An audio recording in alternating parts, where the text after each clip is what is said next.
Kami sa farm nga dako. Buang ka.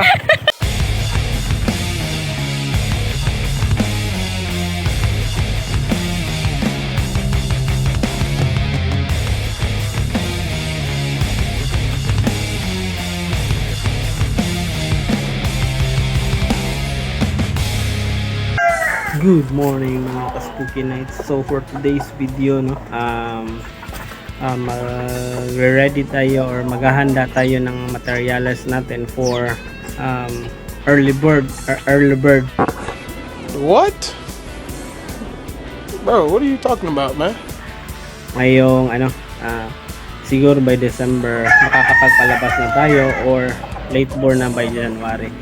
Ngayon kasi inanda na natin yung magiging pair natin for this season po. So ito, tignan natin kung ano yung pwede nating available. Hindi.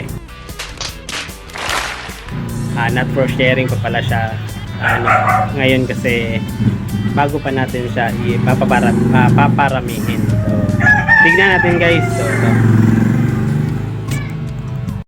So good morning mga ka-spooky night. So ito pala yung magiging materials natin for this season po. Sana pagpalain makakuha tayo.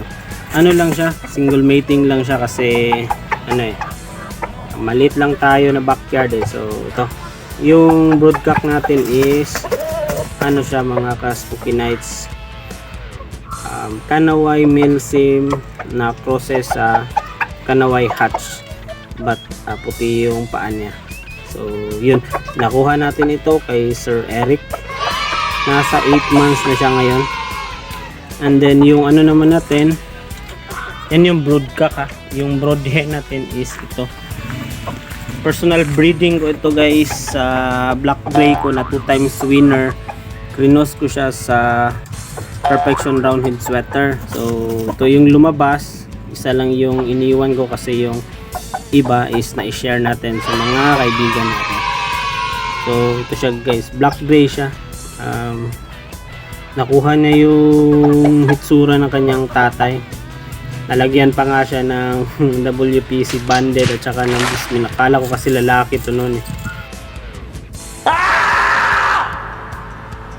Itim kasi guys, akala ko lalaki. So yun, yan yung magiging mga materials natin for today's video. So dito naman guys, puntahan natin yung mga for next year or siguro abot ito ng April, di ako sure guys. Nasa 5 buwan na kasi to 4 to 5 months na kasi to.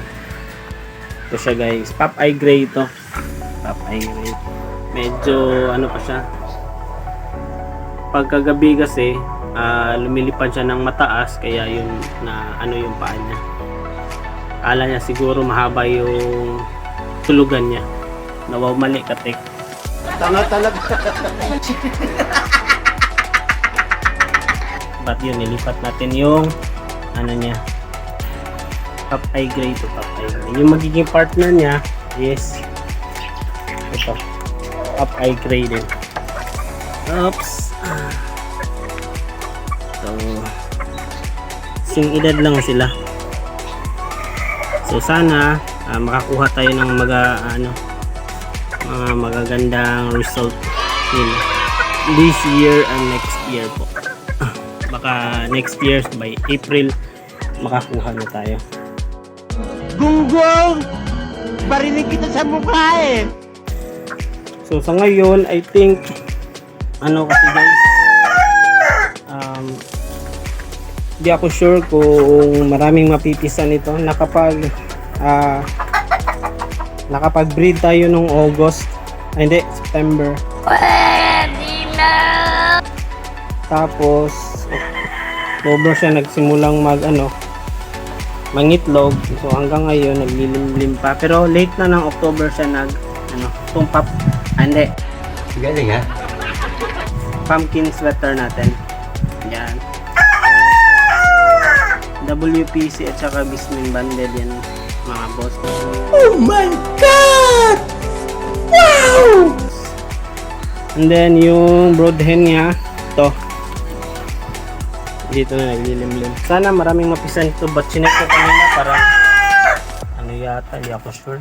Hindi ako sure kung maraming mapipisan ito. What? So, but I'm hoping. Ano to, Kelso sweater from DBH Sans Game Farm. So, yun guys. So, kung maraming mapipisa, baka makashare tayo, but sa ngayon kasi focus muna tayo sa personal lang muna. Okay. Tsaka ito ano ko na to, own breeding ko na to, medyo malaki-laki. Ito na rin yung iniwan ko pang materials ko next year. Personal banding lang yung nasa. Yung nanay nito yung naglilimlim kanina na no, yung DBH sweater. Galing ha? So yan siya guys. Yan yung nag-iisang lalaking anak niya. And then yung kapatid niya, mayroon siyang kapatid na babae, ito. Nandito. Sa konting backyard natin, nakakapag-produce naman tayo ng medyo magaganda-gandang lahi. Oh my God! Wow! So, ito siya. Oops, tignan natin ha. Ayan, nasa 3 months pa lang sila. Kahapon pa sila nag 3 months. Yun. So, maganda din. Pang future natin. Kaya ito, binigay ito sa atin. Pwede na. Yung Magnum Hatch. Pwede ko itong i-cross sa Popeye Gray pang ano ba? Pang battle natin. Next year. Sa ngayon, ano muna, palakihin muna natin sila kasi nasa 4 months pa to. 4 or 5. Check ko lang yung sa list ko kung kalimutan ko kasi anong ano to? Ano? Paano masabi? Buwan. So, meron din tayong from Red Game Farm. Ito. Nakuha natin to, guys, red. Red siya kasi from red siya kasi red yung kulay niya eh. Gunggong! Barinig kita sa mukha eh! Joke lang po. Ano to? Pang sumsuman ba? Kumbaga, nabigay sa atin. So, kinip ko. So, baka soon ano, i-ano natin siya. Pag-practice na itare. Oh my God! Wow! May mga kaibigan tayong mga mababait eh na gustong magturo sa atin. So, ito. Siguro next year or by December, pwede na to. Tanga talaga. Gunggong! Barinig kita sa mukha eh! Wala pa naman siyang tahid, but kung lumaban siya, baka ano natin, pang karambula for the month of December. Kung aabot, kung hindi naman, ano tayo ng iba. Dalawa ito eh. Ito from Firebird na naman ito.